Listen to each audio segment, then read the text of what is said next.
Alright, let's do a recap really quickly. So, what's the good, the bad, and the ugly? Let's start with the good. We now have way more weapons that always poise break, weapons that needed poise damage buffs, aka the dry leaf now, for instance, always poise breaks on every part of like the running power stance R2, for instance.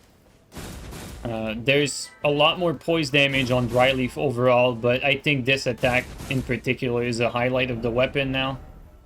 There is also, I mean, poise damage change really across the board. The light greatsword, also always poise break, two-handed on the crouch attack, on the R1. It's going to be like a very strong weapon now, really. Power stance straight sword back to their former glory, always poise breaking for the power stance attack, and this is also the case for a lot of weapons. The fist also got buffs, the normal fist. Like before on patch 1.12 you could tank it at 133 poise. Now it always poise break 133 with the running attack. You do 132 poise damage for the running R2. So the running R2 is actually back for fist weapons. You always poise break when both hits of the Raptor's Claws land. They buffed a lot of things, honestly, poise damage wise. So the power stance trusting sword always poise break now when both hits land for the L1, and so does the crouch attack, which is, by the way, stupidly strong. This, I'm actually supposed to be talking about the good stuff, like power stance trusting sword always poise break on the first hit now. I think this is probably overkill, like the whole like power stance crouch attack and the trusting sword always poise breaking.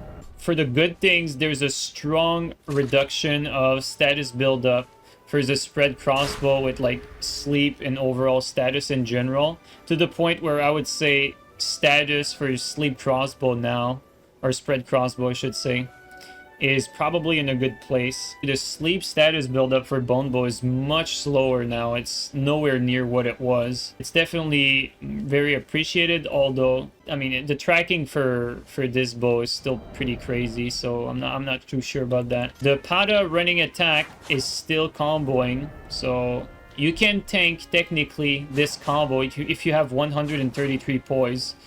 But if you have 132, you're going to get true comboed into the follow-up R2. Power stance, curved sword. Always poise break now. On patch 1.12, for some reason, they had removed that, but they're back, basically. Let's actually talk about the ugly. Like, this is really ugly. Like, BathedInBrena now always poise break with this crouching attack that's unreactable. It always poise break when both hits of the running attack land. It does like extremely high poise damage for the running R2.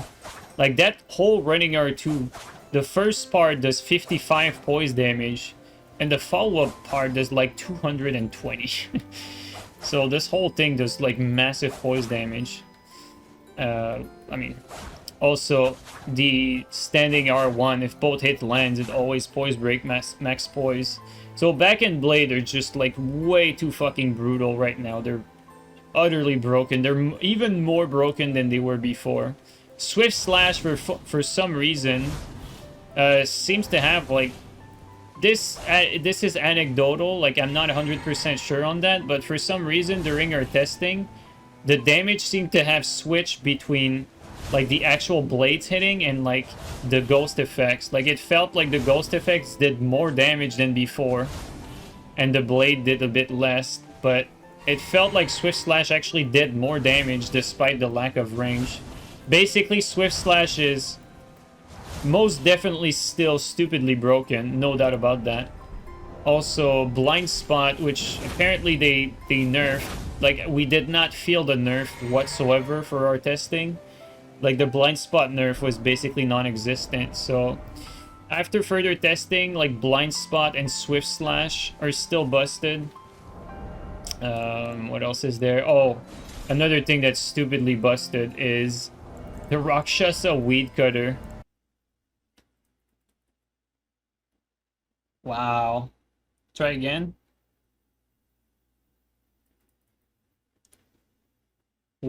That's so brain dead. If you hit someone with a crouch attack and do another one, the player on the receiving end of two crouching attack from a katanas can just Rakshasa out of its stun like this. Because the Rakshasa has stupidly fast hyper armor startup, and they sped up that attack for no reason. That attack, by the way, could tank a two-handed colossal jumping R2. Okay, maybe the jump R2 will be enough to No? Oh my god! So basically this Rakshasa, like, Ash of War is completely overtuned. Like, it's actually, like, stupidly broken because they sped it up. It roll catches like crazy, and you can do it out of its stun against, like, most things in the game. And on top of that, you can literally trade with everything, including, like, every colossal attack. So honestly, the bad things that came out of this patch, BathedInBrena, Rakshasa buff, like, these things were... Like, for the thing with BathedInBrena, I think it's a good thing to have, like, some attacks always poise break. Like, to have this R2, for instance, always poise break, I think it's a good thing. But, to be honest, like, the thing with BathedInBrena is... I mean, they should have dagger poise damage, because legitimately, like, this is the dagger crouch attack. Like, the BathedInBrena actually has dagger crouch attack. It should do dagger poise damage, really. We tested Savage Lion's Claw. The follow-up there combos into the last part. Not sure if it was the case earlier, like before the patch, but the Swift Spear, it always poise breaks if both hit lands. That's nice. Speaking of spears, From Software rebuffed Power Stance Spears. And not just the Swift Spears. Power Stance Spears always poise break again, so... For 1.12, they nerfed it. We were all happy, but now they buffed it back, so Power Stance Spears got rebuffed. Power Stance Naginatas are back. Golem Fist now always poise break when you land the R2 at point blank. The projectile, though, does around like half poise damage. Claws of Night. We actually didn't notice a change for Scattershot, so I'm not really sure what they changed with that. It still does low poise damage for like all the jump R2s and running R2s and R2s. The Beast Claws are interesting because its best attack is really the running R2 while you have the weapon two-handed. This attack right there. This attack here, the first part, I think does 24 poise damage, like the first swipe of the claw. And then the two follow-ups of the claws do 144 poise damage each, which means that this attack always poise breaks. So this is pretty much the bread and butter of the claws, really. Although, when it comes to a follow-up, for some reason, the one-handed R2 for the claws always poise break.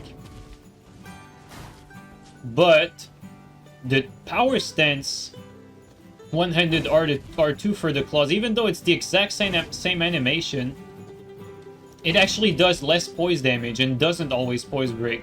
So while you have access to that nice running R2 when you Power Stance, you lose like the max poise damage of the backstep R2. So that was a bit weird. For the Perfume, they still do low poise damage. The Destructo Disc, you can still spam it. It's pretty much unchanged. Those were like the most noteworthy things. They did fix Chainsaw. They fixed like swapping after backstep. So that's good. Yeah, they're gonna need to do something about backend blades because, let's be honest, backend blades were already the best fucking melee weapon. Like, if you don't count, like, the dueling shields that are still completely busted right now. Like, they were pretty much the best weapon in the game while doing, like, basically no poise damage. So, like, I think it's probably healthy to have, like, weapons like Poise Break because it makes it so that you can outplay people, but when it comes to backend blade, they'll need to like change something about them. Like they'll need to like probably reduce the speed of the crouch attack, which I hate I hate doing stuff like that because it really hurts a weapon when you nerf like the speed. But I think they're gonna need to have that crouch attack like speed nerf because it's way too much. And they're also going to need like a damage reduction because they do like too much damage. Well, guys, that's pretty much it. So again, a mix of good and some bad, and hopefully we can get some feedback to FromSoft for the next patch that they can tune up everything. Well, anyway, guys, thank you so much again. Have a good one, everyone.